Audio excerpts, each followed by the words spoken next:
Hello everyone, আজকে ফোটা আর ফোটার জন্য রেডি হয়ে গেছি দেখো। আর আমার মেজদি আমার দাদাকে প্রথমে ফোটা দিয়ে দিচ্ছে।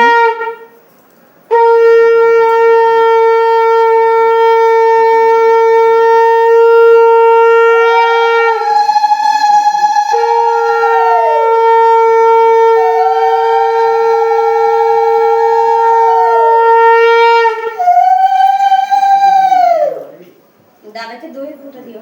হ্যাঁ, ওর জন্য কষ্ট হয়। কেউ দইয়ের ফোঁটাই দেবো।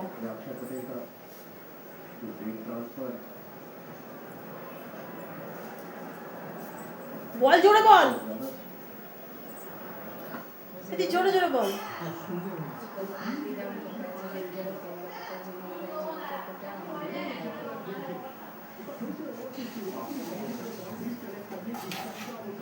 দিদিকে নমস্কার কর, নমস্কার কর।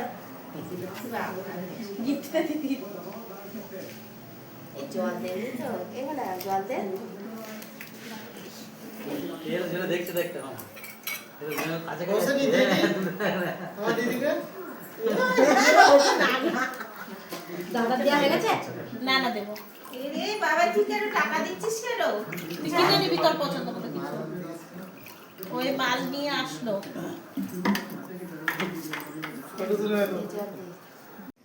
মেজদি ফোঁটা দিচ্ছিল আর আমি বকবক করছিলাম, আর তারপর মেজদির পরে আমি ফোঁটা দিয়ে দিচ্ছি। আর আমার যেহেতু শ্বশুরবাড়ির দিক দিয়ে একটু অসুখ চলছিল, তাই আমার মেজমা ব্রাহ্মণের কাছে শুনে এসেছিলো যে দইয়ের ফোঁটাটা আমি আমার ভাইদের দিতে পারবো। তো ওর জন্য আমি চন্দন আর কাজলের ফোঁটা দিইনি, ওটা দিদিই দিয়েছিল। আমি শুধু দিয়েছিলাম দইয়ের ফোঁটা। আর এখানে আগে মেজদাকে দিয়ে নিলাম, আর তারপরে দিয়ে দিচ্ছিলাম দাদাকে। আর দিদি যেহেতু দাদাকে আগে দিয়ে দিয়েছিল মেজদাকে, মেজদা সকালবেলা নিয়ে নিয়েছিল, তো ওই কারণে পরে দিদি শুধু দাদাকেই দিল, মানে দিদির ভাই, আমার দাদা দিদির ভাই। আর আমার এটা মেজো জেঠুর মেয়ে, তো ওর সাথে আমার না বন্ডিংটা কীরকম বলো তো, যে বছরে একবার করেই দেখা হয়, তাও আবার এই ফোঁটাতে। না হলে ওর শ্বশুরবাড়িতে থাকে, আর ওর যখন বিয়ে হয়েছে তখন আমার 2.5 বছর বয়স, মানে বুঝতে পারছো আমি কত ছোট। তো ও আমাকে খুব ভালোবাসে, আর আসলে খুব মজা হয়, বছরেই একটা দিন দেখা হয় ভাই ফোঁটার সময় সব ভাই বোনদের একসাথে। তো আমার ভগবানের কাছে একটাই চাওয়া, দেখো বাবা মার পরে এই দাদা ভাই এরাই হচ্ছে ভরসা, এদের কাছেই যেতে হবে বা এরাই খোঁজ নেবে নিলে, আর কিন্তু কেউ নেবে না। তো আমি ওখানে আমার দাদাকে, আমার মেজো জেঠুর ছেলেকে, আর পরে আমার বড় জেঠুর ছেলে, এটা আমাদের বাড়ির সবার বড় বদ্দা। তো ওর আসতে বেলা হয়ে গেছিলো, একটু কাজে বেরিয়েছিল, তো তারপর আমি ফোন করাতে ও তাড়াতাড়ি করে তড়িঘড়ি করে চলেও এসেছিলো। তো ওকেও দিয়ে নিলাম। আমি কিন্তু সবাইকে দেখো শুধু দইয়ের ফোঁটাই দিয়েছি, যেহেতু আমাদের ফোঁটা দিতে নেই এবছর, তার জন্য। তবুও মনটা মানে না না, তো ওর জন্য মেজমাকে বলেছিলাম, মেজমা তুমি শুনে আসবে, যদি আমি দিতে পারি তাহলেই দেবো, আর না হলে খাওয়া দাওয়াটাই করবো একসাথে। তারপর মেজমা শুনে এসে বলেছিল দইয়ের ফোঁটাটা তুই দিতে পারবি। আর আমার দাদারা মানে এতটা আমাকে ভালোবাসে যে ওরা বলছে হ্যাঁ তুই দই ফোঁটা দিবি, তো সেটাই আমরা নেব, তুই দে। তো এই দেখো সবাইকে এক এক করে সবার ভাইফোঁটার পর্ব আমার শেষ কমপ্লিট। আর এখানে দিয়ে দিয়েছিল খেতে, আর আজকের মেনু কিন্তু অনেক রকম ভাইফোঁটা স্পেশাল হয়েছিল। আর এই যে এই ব্যক্তিকে দেখছো, এটা আমাদের পাশের বাড়ির, ও খাওয়ার সময় এসছে। ওকে বলছি রাজাবাবু আসো, তুমি বসো খাও, কিন্তু ওর নারাজ, ও খাবে না। ও বারবার একটা কথাই বলছে, না আমি খাবো না।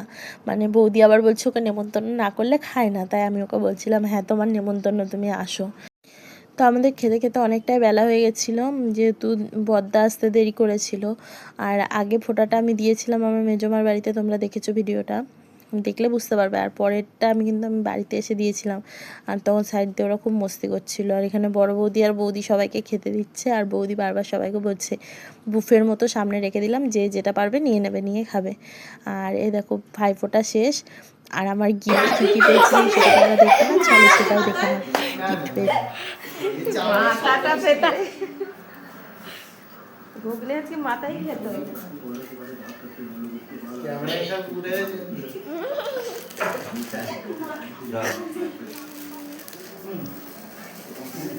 দে দে দে দে